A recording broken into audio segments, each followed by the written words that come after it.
Hello, my friends, and welcome back. Thank you very much for being with me again today. Maybe you noticed, but Russia and Israel did not have an escalation, a verbal escalation. Or, let's put it differently, none of these two sides condemned the other side in harsh terms. When Russia entered Ukraine, the government in Israel did not condemn that with, full force or called this or called that. They avoided supplying weapons to Ukraine as everybody else did, even though Zelensky is Jewish. That's one, and not only Zelensky, the prime minister is also of Ukraine is also Jewish. The defense minister Alexei Reznikov was also Jewish. The chief of staff Yermak is also Jewish, and still Israel backed off, did not condemn in harsh terms Russia, as India, the same way. Now, it's Russia's turn in Gaza to probably return the favor, and Russia tries to keep it a little bit balanced so far. But today, Russia decides to warn Israel about something. We'll see how Israel will comply or will take the Russians' warning into consideration. So, this article comes from Russia Today. I don't think it's going to be an escalation, and I don't think the Israelis will listen to the Russians. I think they will be a little bit more careful, but I don't think they will cease hitting the targets Russia told them not to hit anymore. So here is Russia Today, the 31st of October 2023. Russia warns Israel about attacks on Syria. Remember, Israel, under the cloak of self-defense, attacked Lebanon, attacked Syria, attacks whomever they want, and they say, well, it's in self-defense, we have to destroy Hamas, wherever they are, or Hezbollah, or Iran, wherever Iran operates, and they can pick and choose. All right, that's bad. September jets have repeatedly targeted Syrian airports since October 7th, not only. October 7th was just when they, how do you call that, increased the attacks. Spreading conflict to other countries in the Middle East is, quote-unquote, unacceptable, Russian Foreign Minister Sergei Lavrov said on Tuesday, discussing a spate of recent Israeli airstrikes with the Syrian counterpart. Lavrov brought up the issue of Israeli airstrikes, and I'm quoting, which have become more frequent against the backdrop of events around the Gaza Strip, and quote, during a phone call with Syrian Foreign Minister Faisal Mekdad, the Russian Foreign Ministry said in a readout of the call. Both ministries emphasized the danger of attempts by external forces to turn the Middle East in its current explosive situation into an arena for settling geopolitical scores, the readout added. Translation: Americans try to destroy Iran. That's the translation for you. Mekdad phoned Lavrov to discuss the current situation in Gaza as well as a number of bilateral issues and the progress in ending the war in Syria, while the 2011 attempt at armed, quote-unquote, regime change backed by the West and some regional powers ended in failure, the north and northeast of Syria are still outside the control of the government of Damascus, sovereign country of Syria versus sovereign country of Ukraine. Not the same value in the eyes of the big self-appointed judge Al Capone.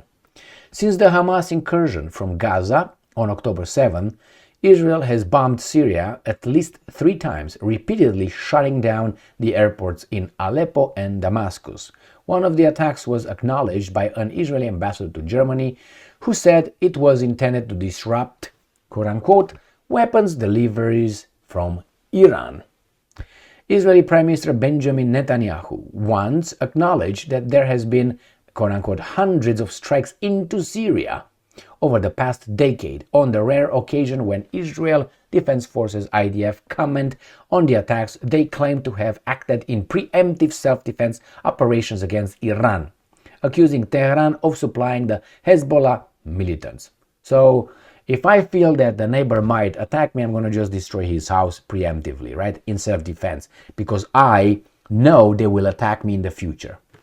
That's a logic right there. That's called, remember this idiotic term, preemptive self-defense. So it's like you go on the street and you, boom, I think that you would have attacked me. So I defended myself preemptively. Now, if we would all apply this, what kind of world we would have? But Israel is allowed. Why? So whenever these guys are telling me that Israel and the Jews, anti-Semitism, and they're the victims and all that, and in the international arena, they can do whatever they want, I don't think you're weak. I think you're very strong. If nobody comes to do anything like that, and you have big friends that actually you control, that tells me actually you're not that weak. And remember, here in the United States of America, they say that about racism, you can't be racist if you don't have power.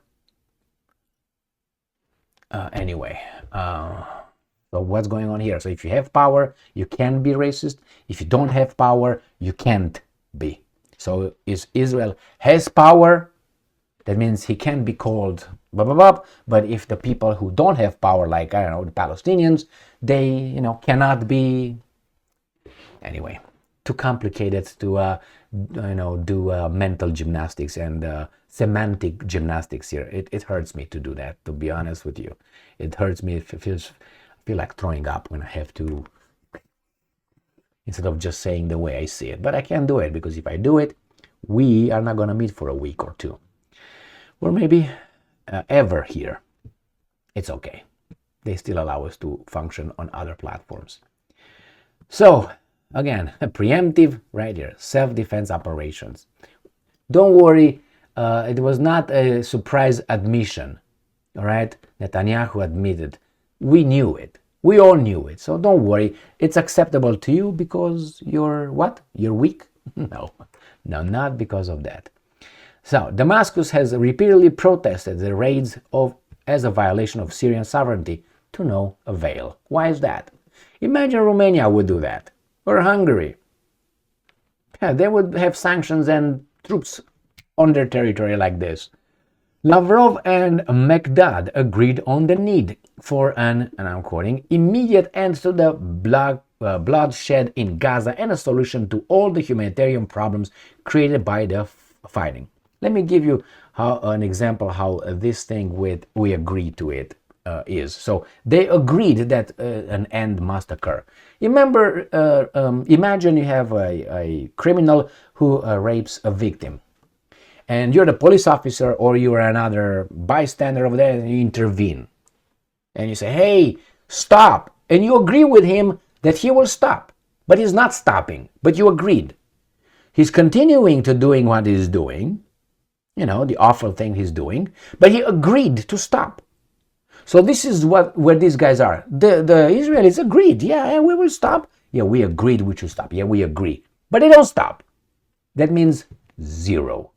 So when this guy says, yes, we agree to a ceasefire, and they don't stop, I don't care the words may have zero meaning here. So put it in that kind of context. He's still bum, yeah, let me finish what I'm doing here, and then I'm going to stop. Okay. And then you go and say, hey, he said he's going to stop. When? He shouldn't have started in the first place. That's the way it should work in a normal world. So, Russia has condemned the Hamas attack, but called Israel's response against Gaza an unacceptable form of collective punishment against innocent civilians. But isn't collective punishment sometimes something that is acceptable in the Old Testament? Isn't it? And the generation after generation guilt that the Germans still have it, according to these guys. Not by our Roman law, even though Germany falls under the Roman law. Somehow they're guilty of nothing, because the population in Germany is not guilty of anything until they do something, and they didn't do anything. They did in the past. Some got how should I put it? What they deserved. Some people were not caught. But hey, it is what it is. Those guys are dead. Moscow has called for a peace settlement between Israel and Palestinians through the creation and recognition of an independent Palestinian state. Now, that little last sentence I've been hearing since I was a little boy, walking around the house and listening to the Romanian news and Ceausescu, the dictator, calling for that, for a Palestinian state, and blah, blah, blah, blah. I just watched a video of Ceausescu, the dictator, a little speech that he had in 1970 something or 1980, and he was early 80s, and he was talking about the same thing: Israel attacking Lebanon, and they should the creation of a Palestinian state in 1980s, 90s, 2000, 40 years at least, my friends, more than 40 years, and they're still talking about it. And who was in charge over there? And who was in charge since 1991 when Soviet Union collapsed? The balance was not balanced anymore. United States. And what happened? Now this is the response of the Pax Americana or what? Is this that's why the United States or Al Capone disqualified itself from being a broker in the Middle East. Or, I don't think it was, I know it was, let me put it this way. I don't want to be so, I don't want to put it in, I know. Let's put it in, I think, okay? I think that the United States of America, I don't want to say is responsible. It got what it wanted in the Middle East. I don't think this is a coincidence and it's just as a result of something and it's out of control. I don't think that was anything out of control. The thing that was out of control was the thing that happened in Ukraine, and the Russia says, yeah, okay, then we're going to push our buttons around the world and see how you like it. And I started with started with Asia, and then Africa and the Middle East. And now the Americans are having hot potatoes, and they don't know how to handle them because they're all burning. And they try to fix this in Ukraine, they try to fix this in Asia, they try to fix this in the Middle East, they try to fix this in the Balkans. Why? And also in Latin America, South America, the same way. So the Americans, they thought they got it, but they didn't. And the Russians told them, stay back, don't do this in Ukraine. We're gonna create problems for you. You create problems for us, we're gonna create problems for you. And Americans, in their arrogance, thought, you can't, man, we're America after all. I think America has nowadays a very much false feeling of self-confidence. Very much false. It's a false feeling, my friends. They think they still have it. They don't have it. They don't have the same population that they have in the 50s, 40s, 30s, 20s. They don't have the same quality. They have a pussified society. And on top of that, they have a lot of strength through diversity. So when America say now if we want, we're gonna clear the parking lot with everybody, I don't think so. You don't have the same people, my friends. You don't have the same culture. You don't have the same balls, and you don't have that. You have that's what you have. You can't even meet the quota in the military recruitment. What are you talking about? You take any kind of garbage just to fill the quota and not even make it. You loosen up these guys, not you. We are in the same boat here. It's them against us, so don't worry. We're in the same shed right here. We do like we jump in a shed and the shed goes above us and someone from above just sees the bubbles. Blub, blub, blub, blub. That's how I am right now. Blub, blub, blub, blub. Just talking, bubbling under shed. I'm in deep in shed, so deep that I'm not outside anymore. I'm not, hey, you know what's going on? I'm underneath. Everything's like blub, blub, blub, blub, blub. That's me right now. Where are you? Where are you? Are you at least bubbling here? Not even. Anyway, my friends. So yeah, they thought they got it. And now the Russians, they just... I get a cat over there is playing by itself. All right, my friends. Here it is. Collective punishment, and Russia warns Israel. Israel doesn't care because too strong. What are you going to do? And controls too many chancelleries on this planet to, man, look, for instance, look at the policies of certain countries.